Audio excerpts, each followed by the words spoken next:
Hello everyone, welcome back in another video. I am Vaibhav. In our today's video topic, we are going to see main method in a Java. So main method is a very important concept in our programming in our Java. Why it is important? Because let's suppose when we create or write any code, that time there is a number of methods in their one code. The whole code block consists of number of methods. But whenever JVM should proceed on that methods, that time it should confuse how to execute code one by one, or what sequence it have to create execution of sequence in that code. That time the main method leads to help for the our JVM. That means if any that means any main method in presence in our block of code, that time JVM should directly execute first the main method, and the objects related or the different methods which written within that main method will be executed as per the given sequences. That is the main purpose of creating or writing the main method within the block of code. So let's see the syntax for the main method. So we can write the main method like a public static void main, public static void main. After that parenthesis. Within that parenthesis we are writing as a string args and subscript operator are there. We can see all this thing is within a brief. So firstly, public static void main, and the parenthesis is the first is a public, that is the access modifier. Then static is the keyword. After that void is a return type. After that main is the name of that method. After that there is a within that parenthesis we are writing a string args and subscript operator. That is the argument for that string, or that is the string array which help to take input from the user. So let's see one by one all of these things. First one, that is the public. Public is nothing but the access modifier. We are seeing our previous videos. What are the access modifiers? There are four access modifier used in Java. That is public, static, void, and main. That is the public, protected, private, and default. But there is a one more question is rise. Why we using a public access modifier in the main method? We are using a public access modifier because whenever we are writing any main method, that main method should be execute or identify by the JVM at any location or at any position within that block of code. Or we know that the function of public access modifier, we can access that public access modifier from at any location, from within the package, from outside package, within the block, outside the block, within method, outside method. We are access that modifier from anywhere. That helps to JVM to access that specific main method from at any position. That feasibility can be achieved by using a public access modifier.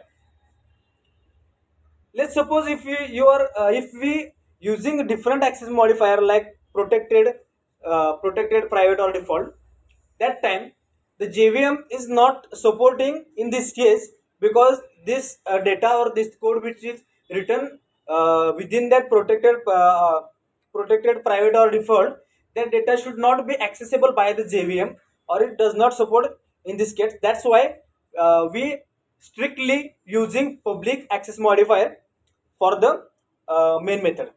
After that, next is the static. Static is a keyword, but function of static method function of static is that whenever we writing a static in main method, that means the when we create writing a static keyword in that method, that area or that block should be created as a static area.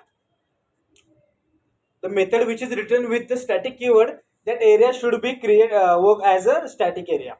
That means if we have to create any if we have to create in static area in our in our static area we are not need to create any object. We are not need to create object for the calling the method from static area. That's why we are using a static keyword in this case. After that, next is a void.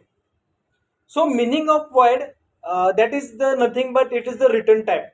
All methods are having its own return types like integer, float, default. If we have to get some return from that method, that time we are using a return type for the same. But in our main method, we does not require any return type. That's why we are using a void. That means null. We are only giving the input, or we are only passing the argument for the main method, but we are not getting any return from the main method. That's why we are using a void, that is no return, that is the does not return any from the main method. After that, next is the main. So main is nothing but the name of the method. So one important point is that the main word is predefined word in a Java. That means JVM know the meaning of main word. If any method can be written by the with the help of a main method, that means JVM directly capture that main word, and it consider, or it confirm that the method which is written with the main keyword, that is our main method. That's why it directly identify the main method or main function, main executional method within our block of code. That's why there is a writing here as a main method. After that, next is a within the parenthesis we are writing a string args as subscript operator. That is the nothing but that is the argument line. That means the when we are writing code, that time we have to give some input to the code. In this case, that block will be that string arguments, and that subscript will work as a work for the take input from a user, like we are taking input from user by using a scanner, or different ways are there, or we can directly give the input for that code. So that input should be get or gathered within that main method with the help of our with the help of that line of string args and subscript. That is the overall meaning or overall syntax, overall meaning of that syntax of main method. Let's suppose what happened if the string args and subscript operator is not present in our main method. In this case, the main method, the JVM does not execute that main method, because we are not providing or not giving any argument for that method. That's why it does not but that's why it don't know how to work on it, or how performing or operation on that time. That's when we providing some data or some arguments for that main method, that time it execute. If there is not any argument line is present, that time JVM can compile that code. That means it convert from byte code into the machine code, but it does not execute that code, or does not giving any output.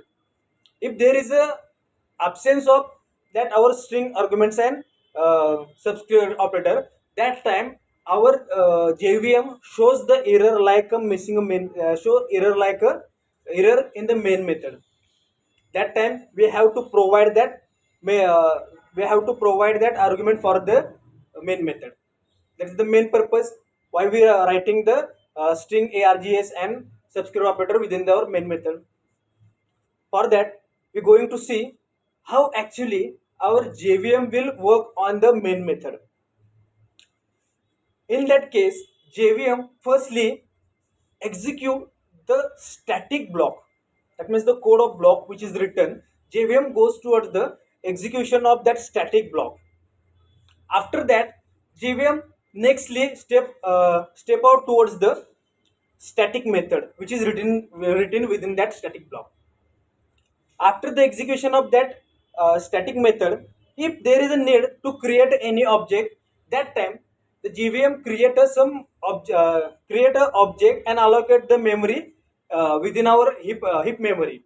After creating a memory, it allocate the space, or it allocate the some area for that object. If there is a need, GVM can create the object in this case. After that, we go towards that how to we are writing the syntax for the how we are writing. What are the different ways to writing the main method? We can write main method as a public static void main, and the parenthesis, within that parenthesis string args and subscript operator is there. And another way is that we are writing as a static public void main, after that string and parenthesis and args is there. And one more type of operator, that is we are writing as a public static void main. Within that parenthesis we can write also as a string subscript operator and x. We are using different kinds of uh, arguments for the instead of args we are writing like we are writing as x also that. And one more important point is that we are able to override the main method. Oh, sorry, we can able to overload that main method. So how we overload that method?